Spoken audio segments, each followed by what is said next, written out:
All right, class, this is page 838, number 31. You're given a point, and you're told that we're supposed to find a plane, the general form of a plane that is parallel to xz and goes through this point 2, 5, 3. Okay, so if we remember a little bit about planes, so if I have a plane here,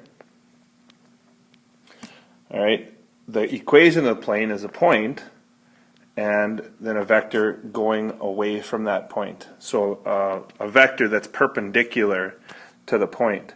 So if let's say I just drew the xz plane. So this is, say, the x-axis and this is the z-axis. So what could be an equation of this plane?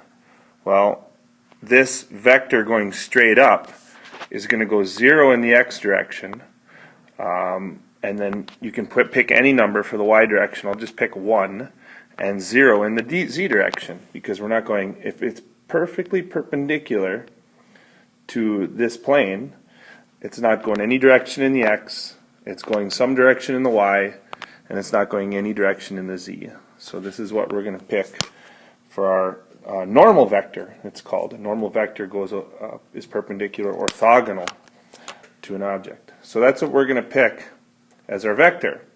And then we have this formula right here, which says that this is the equation of a plane, where this is your vector, and this is your vector, and this is your point.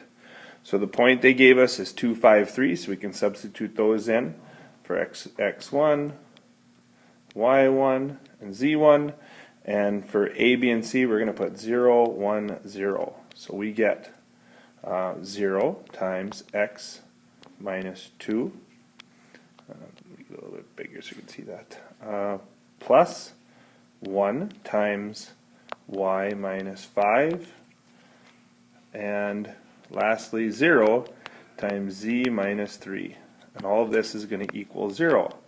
Well, obviously, this part's going to cancel off, this part's going to cancel off, and you're left with y minus 5 equals 0, which is your answer.